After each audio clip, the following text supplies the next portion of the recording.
전 세계 교회가 12월 둘째 주일을 성서주일로 지키는 주일입니다. 저는 목회하면서 해마다 성서주일은 꼭 지키려고 노력을 하고 있습니다. 그 이유는 단순합니다. 우리가 성탄을 가장 성탄답게 지키기 위해서입니다. 왜냐하면 예수님의 성탄은 말씀이 육신이 되어 이 땅에 오신 사건이기 때문입니다. 따라서 예수님의 성탄을 가장 바르게, 가장 뜻깊게 축하하는 일은 말씀 사랑, 성경 사랑이 있는 줄 믿기에 성서주의를 지키는 것입니다. 독일의 낭만파 시인인 하이네는 병으로 죽기 직전에 나는 한 권의 책을 읽고 새로운 사람이 되었다. 그것은 성경이었다라고 말했습니다.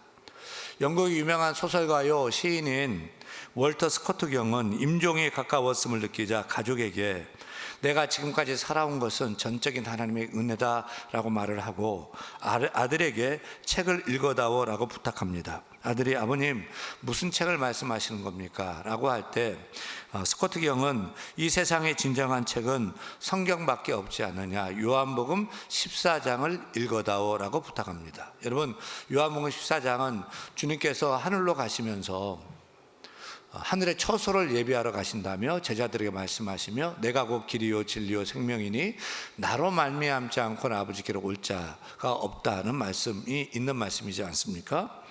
그래서 아들이 요한복음 14장을 읽자 스코트 경은 평화로운 미소를 띠면서 이렇게 말했습니다. 성경 말씀이야말로 큰 위안이요 소망이다. 성경은 하늘에서 보낸 한 통의 편지이니 너희는 항상 가까이 하거라 라는 말을 남기며 눈을 감았다고 합니다. 여러분에게 성경책은 어떤 책입니까? 여러분에게 성경은 어떤 의미가 있습니까? 어떤 가치가 있습니까? 오늘 찬송가 206장이죠. 206장 찬양하면서 성경이 우리에게 어떤 책인지 함께 고백하기 원합니다. 주님의 귀한 말씀은 주님의 귀한 말씀은 내 발의 빛이요 목마른 사막길에서 샘물과 같도다. 굶주린 나의 영혼을 만나로 먹이고 내 앞길 밝게 비추니 그 말씀 귀하다.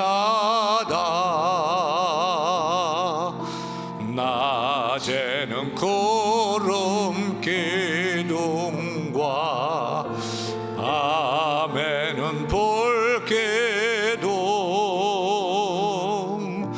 주 백성 앞에 나타나 인도해 주시네.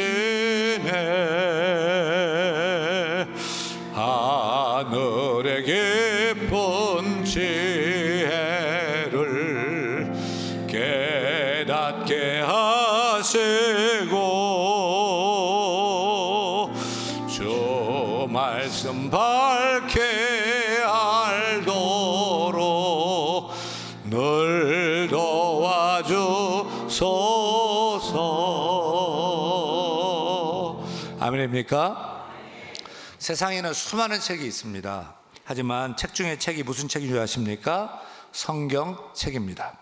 여러분은 평생에 꼭 한 권의 책만 소유하라고 한다면 무슨 책을 갖겠습니까? 여러분의 인생에 있어서 책 중에 책이 성경책 되기를 축원합니다. 여러분이 정말 사랑하는 책이 성경책이 되었으면 좋겠습니다. 왜요? 성경은 인간의 책이 아니라 하나님 말씀이기 때문입니다. 따라서 여러분 하나님을 사랑하십니까? 그렇다면 성경을 사랑하시길 바랍니다. 예수님을 사랑하십니까? 예수님을 더 알고 싶습니까? 그렇다면 성경을 사랑하시기를 바랍니다. 성경의 원저자이신 말씀의 영이신 성령님을 여러분 사랑하십니까? 오늘도 성령 충만 받기 원합니까? 성경을 사랑하시기를 바랍니다. 오늘 설교 말씀 제목은 따라합니다. 말씀이 열리면 복이 열린다. 성탄절은 하나님이 우리에게 오신 날이죠. 말씀이 육신이 되어 어둡고 캄캄한 세상 가운데 빛으로 오신 예수님께서 우리에게 구원의 빛을 비추신 날, 그날이 바로 성탄절입니다. 그런데 그 빛이 언제 우리 삶에 비추게 됩니까? 강단 위에 성탄 트리가 불을 밝힐 때입니까? 거리에 캐롤이 들려올 때입니까? 성탄절 때 선물을 주고받아서 기쁠 때입니까? 그렇지 않습니다. 언제 예수 그리스도의 빛이 우리 삶에 밝히게 됩니까? 바로 하나님의 말씀이 우리 안에서 열릴 때입니다. 내 마음의 말씀이 열릴 때에 성탄의 빛으로 오신 말씀이신 예수 그리스도가 우리의 삶의 빛으로 비춰주시는 줄로 믿습니다. 그래서 성경은 단도직입적으로 이렇게 선언하고 말하죠. 오늘 본문이죠. 계시록 1장 3절 읽겠습니다. 이 예언의 말씀을 읽는 자와 듣는 자와 그 가운데 기록한 것을 지키는 자는 복이 있나니 때가 가까웁니다.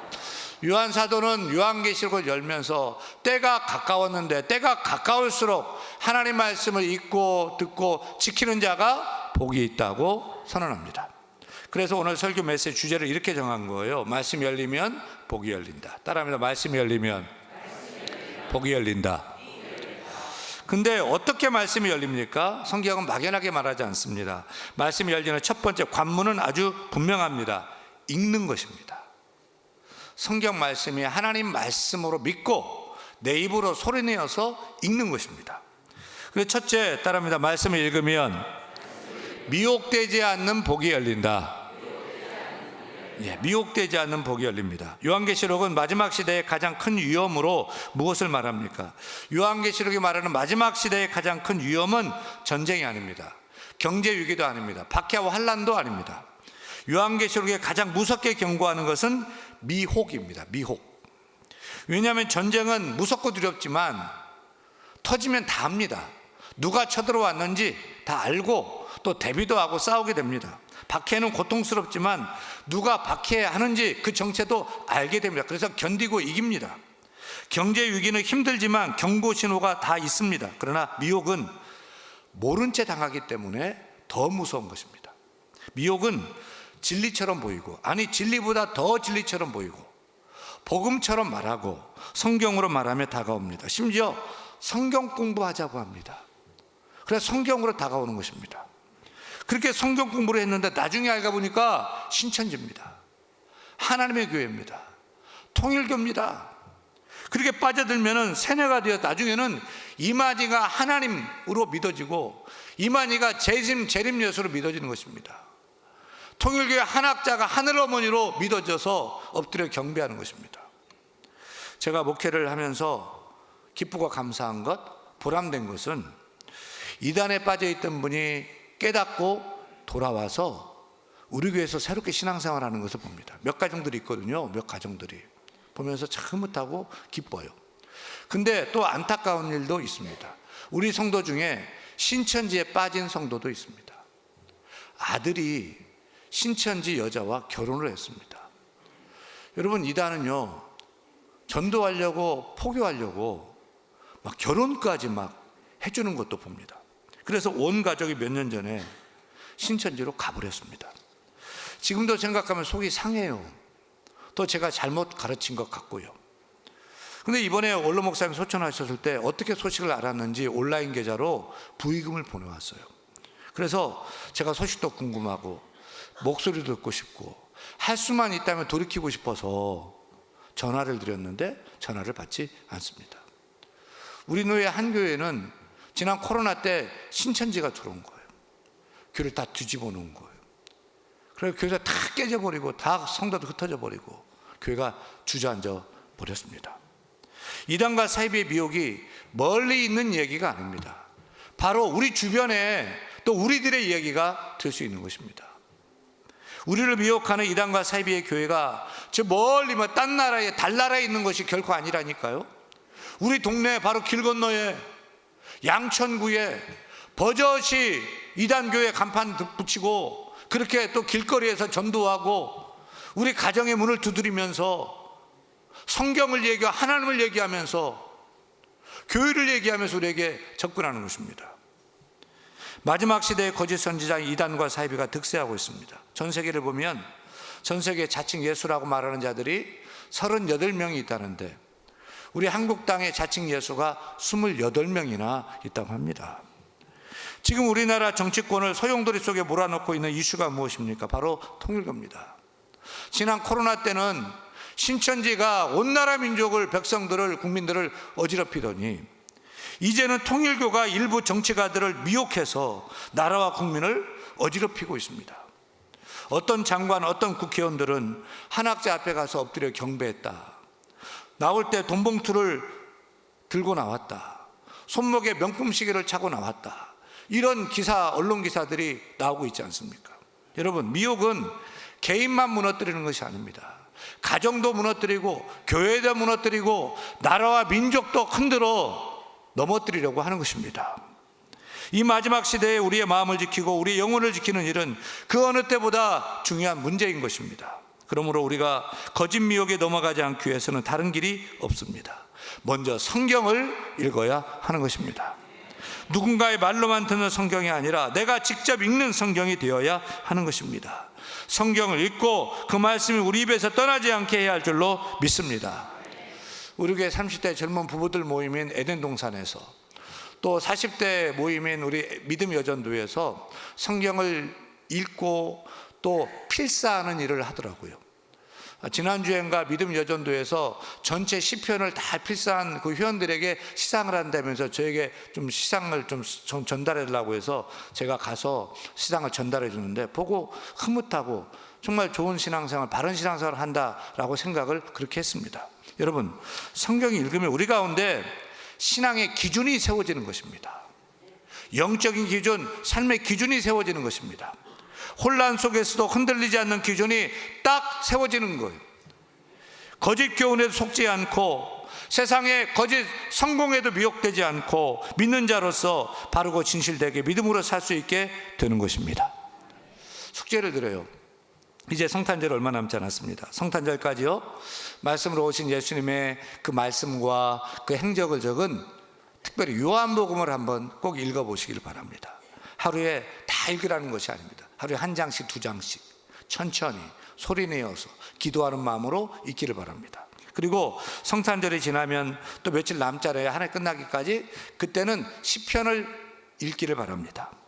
요한복음으로는 예수님을 바라보고 시편으로는 나 자신을 뒤돌아보기를 바랍니다.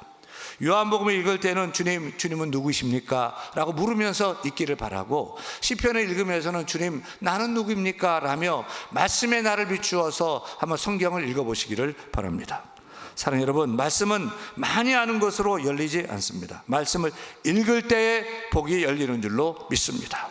말씀을 읽고 또 읽어 말씀을 내 입에서 떠나지 않게 할 때에 참과 거짓을 분별할 수 있는 기준이 세워져서 미혹을 이기는 복이 우리 가운데 열리게 될 줄로 믿습니다.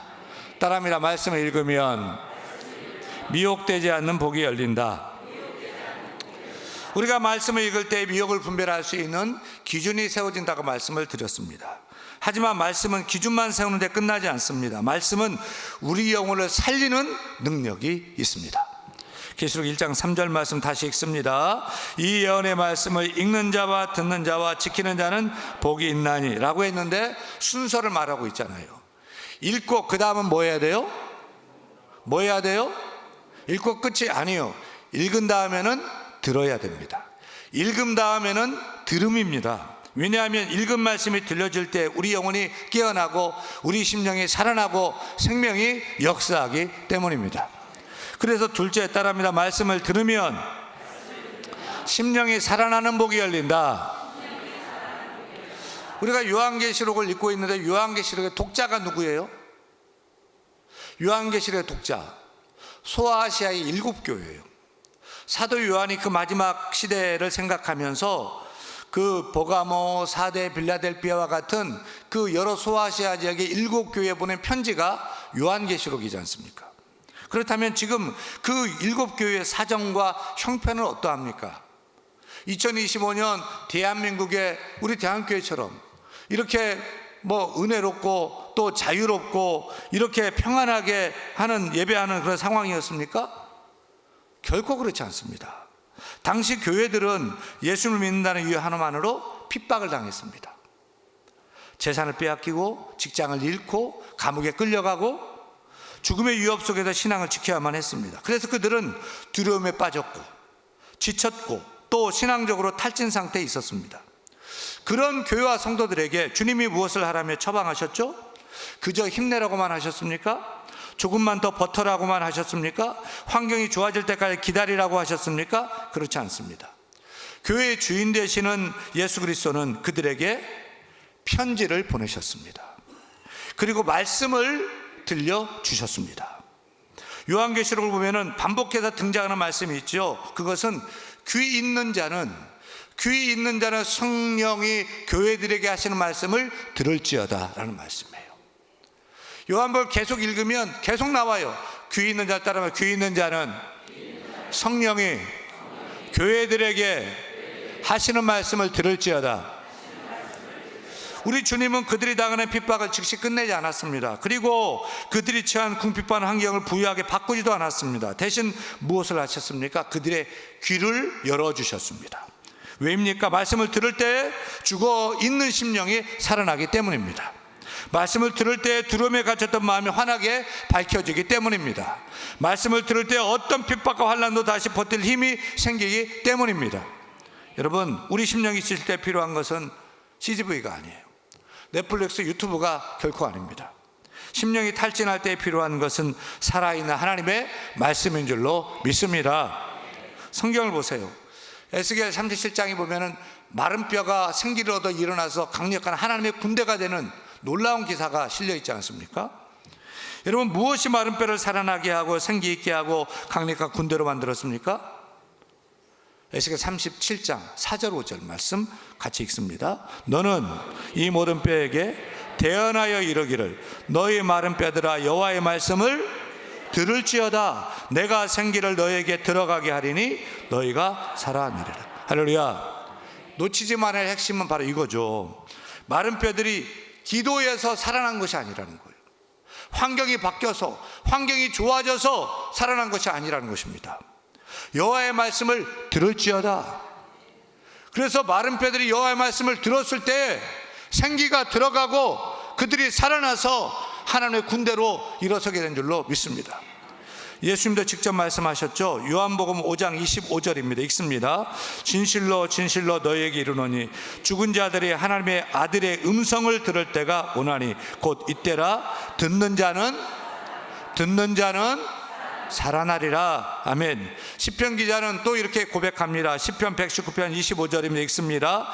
내 영혼이 진토에 붙어 싸우니 주의 말씀대로 나를 살아나게 하소서. 하나님 말씀은 생기입니다. 하나님 말씀은 생명입니다. 그냥 글이 아닙니다. 말이 아닙니다. 살아있는 생명인 것입니다. 그래서 하나님 말씀을 들으면 심령이 살아나게 되어 있어요. 말씀을 들으면 두려움이 올라가고 절망이 희망으로 바뀌게 되는 것입니다. 말씀을 들으면 지친 영혼이 새 힘을 얻고 일어서게 되는 것입니다.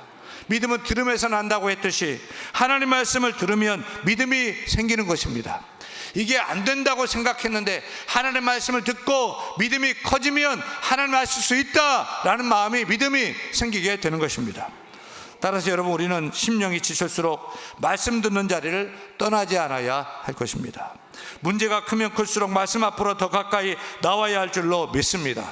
환경이 답답할수록, 사방에 우겨쌈을 당한 그 상황일수록 사람의 말이 아니고 하나님 말씀을 들어야 할 것입니다. 그 말씀이 여러분을 살릴 줄로 믿습니다. 그러면 생기를 얻게 될 줄로 믿습니다. 여러분, 말씀의 자리를 사모하시기를 바랍니다. 이 말씀 듣는 예배의 자리를 가볍게 여기지 않기를 소원합니다.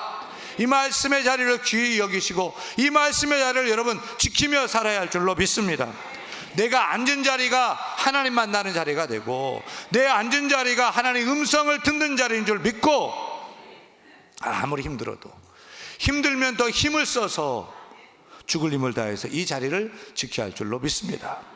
이 말씀을 듣는 자리가 여러분의 심령을 다시 살릴 줄로 믿습니다.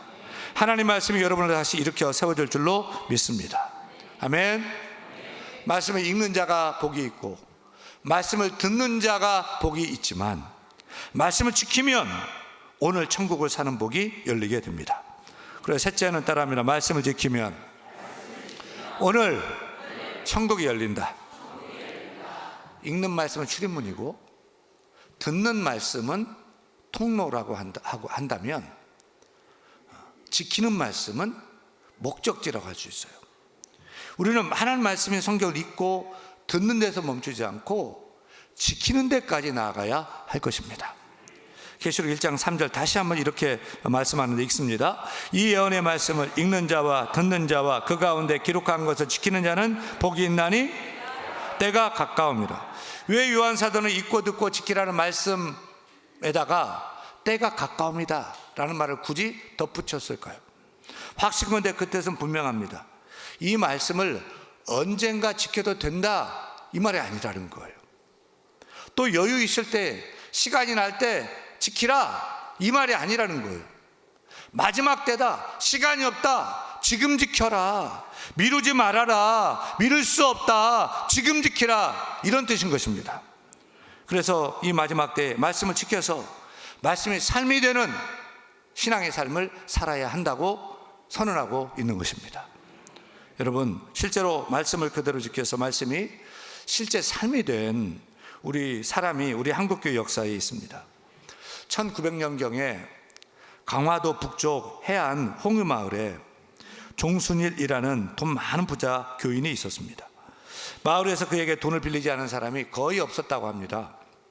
그런데 어느 날 이 사람이 마태복음 18장 말씀을 읽었습니다. 마태복음 18장 말씀은 임금이 1만 달란트 빚진 자를 탕감해 주었는데 그 탕감받은 사람이 자기에게 100데나리온 빚진 사람을 용서하지 않고 옥에 가두었다. 그래서 임금이 진노했다, 뭐 이런 얘기입니다.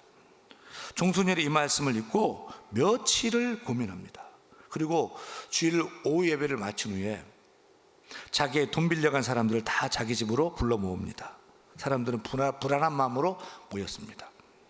그 자리에서 종순일은 마태복음 18장 말씀을 읽고 이렇게 말합니다. 오늘 이 말씀에 나오는 악한 종이 바로 나외다.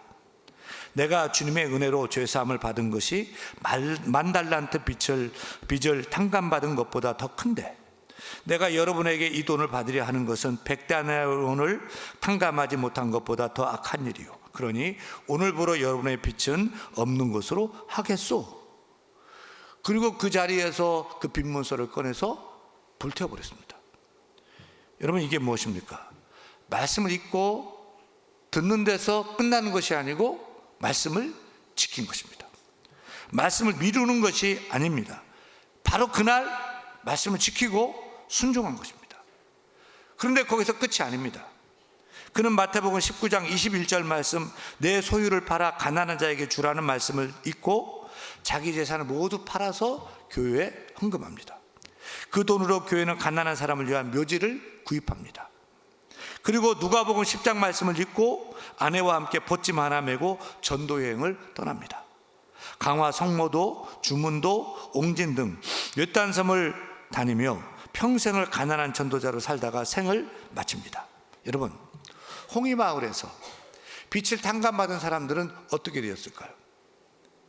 그들 모두 다 예수를 믿게 되었습니다. 말씀대로 사는 종순일 한 사람을 통해서 그 동네에 교회가 세워졌습니다. 하나님의 나라가 그 마을에 임하게 된 것입니다. 여러분, 이게 바로 오늘 천국을 사는 모습이 아닙니까? 천국은 죽어서만 가는 그런 장소가 결코 아닙니다. 천국은 하늘의 뜻이 이 땅에서 이루어질 때 이곳이 천국이 되는 줄로 믿습니다. 하나님의 말씀이 우리 삶 가운데서 이루어져서 말씀이 실제가 될 때 우리 천국이 이루어지게 되는 줄로 믿습니다. 그래서 다시 선포합니다. 여러분, 성경 읽는 자도 복이 있고 성경을 듣는 자도 복이 있지만 말씀을 지키는 자에게는 지금 여기서 천국의 복이 열리게 되는 줄로 믿습니다. 그러므로 여러분, 오늘 이렇게 우리 결단합시다. 읽은 말씀 하나라도, 오늘 들은 말씀 하나라도 붙잡고 지키고 순종하십시다. 작은 말씀 하나라도 붙들고서 이 자리에서 실천하고 순종하고 지키며 나갈 때 하나님 나라가 시작되는 줄 믿고 말씀을 지켜 오늘 천국을 사는 저와 여러분이 다 될 수 있기를 간절히 축원합니다. 축원합니다.